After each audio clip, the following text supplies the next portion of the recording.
प्रदीप कुमार इस समय हमारी जनपद सिद्धार्थनगर नगर पालिका सिद्धार्थनगर में मौजूद है। चुनावी रण का जो है शुरू हो चुका है।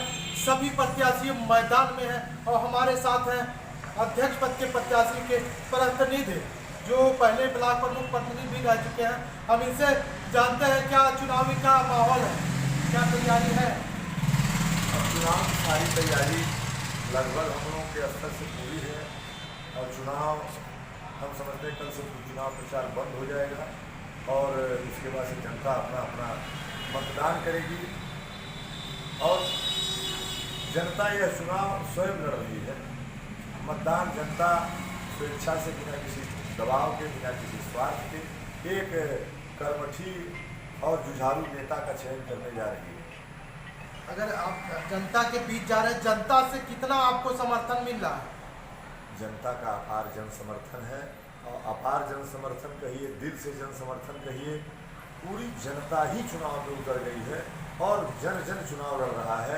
रिक्शा निशान के लिए सारे माताएं, बहनें, भाई, बुजुर्ग, नौजवान साथी सारे लोग अपील कर रहे हैं कि रिक्शा वाले को एक बार इस नगर पालिका के कुर्सी पर बैठाने के उन्होंने मन बना लिया है पूरी तरह से। और यह चुनाव अब की बार जनता सरकार के रूप में जनता इस चुनाव को लड़ करके बनाने जा रही है क्षेत्र में। न कि कोई नेता, न कोई अभिनेता, न कोई प्रत्याशी, एक जनता अपने सेवक को, अपने बेटे को, अपने बहू को, संजू सिंह को आशीर्वाद रिक्शा निशान के ऊपर देने जा रही है आने वाले 11 तारीख को। इससे आपका जो है इस बार का संकल्प पत्र क्या है?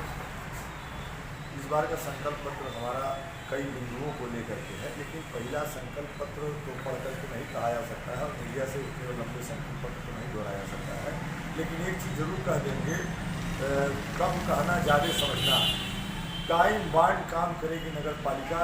जो सबसे ज़रूरी आवश्यकता है रोड, सड़क, बिजली, पानी। पहले नंबर 2 महीने के अंदर पूरी नगर पालिका गड्ढा मुक्त होगी। 2 महीने के अंदर लाइट युक्त होगी। 2 महीने के अंदर ढक्कन युक्त नगर पालिका होगी, साफ सफाई युक्त होगी, जिसमें बहुत कुछ आपका बजट नहीं लगना है, सिर्फ आपकी इच्छा शक्ति से काम होना है। जनता इस आशा और विश्वास के साथ चेयरमैन का चयन करने जा रही है जो उनके दर्द, पीड़ा, परेशानी को बिना कहे वह देख करके समझ ले। ऐसे चेयरमैन संजू सिंह के रूप में चयन करने जा रही है। मैं उनके प्रतिनिधि के रूप में राजनीतिक नेतृत्व कर रहा हूँ। आगामी भी ब्लॉक प्रमुख में भी नेतृत्व कर चुका हूँ। जनता हमारे नेचर के, हमारे स्वभाव के, हमारे विचारधारा के बारे में बहुत अच्छी तरह से जानती है और ये नेचर, विचारधारा और स्वभाव और कर्म का दिन है कि इस बार रिक्शा किसान एक तरफा प्रचंड बहुमत लेकर के आपके आशीर्वाद से जानेगा। जैसे इस बार आप महिला कैंडिडेट हैं जो आपकी पत्नी है, तो अगर चुनाव जनता ने समर्थन दिया तो पहला प्राथमिकता आपका क्या होगा? पहला प्राथमिकता तो सबसे जरूरी यह है हमारे लिए कि पहले नंबर तो जगह जगह शहर में जहाँ टॉयलेट से सुविधा नहीं है वहाँ उसकी व्यवस्था कराई जाएगी।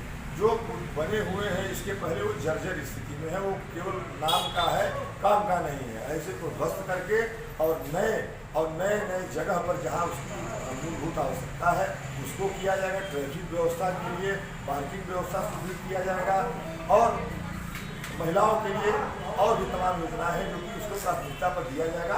क्योंकि महिलाओं का सबसे ज़्यादा दबाव था मेरी पत्नी के ऊपर कि आप ही प्रत्याशी रहें और वो इस चुनाव में आपको देखने को 11 तारीख में, आने वाली 13 तारीख में काउंटिंग में देखने को आपको मिलेगा। जैसे आप अपनी लड़ाई किससे मानते हैं? हम अपनी लड़ाई किसी से नहीं मानते हैं, किसी प्रत्याशी में कुछ नहीं। कोई, मैंने बहुत पहले भी स्लोगन दिया था, कोई अर्थव्यवस्था के दम पे लड़ रहा है, जनता के दम पे कोई लड़ ही नहीं रहा है। हम समझते हैं कि अगर कोई वर्तमान में चेयरमैन है और उससे अगर किसी को लड़ना पड़ जाए तो हम समझते हैं छक्का छूट जाता। लेकिन स्थितियाँ ये है कि जनता विपक्ष में लगभग 90% है, तो फिर चुनाव किससे? सारे लोग हम समझते हैं आधे में रिक्शा, आधे में 13 ये रहने वाली स्थिति है। चलिए प्रत्याशी प्रतिनिधि राजू सिंह बात कर रहे थे।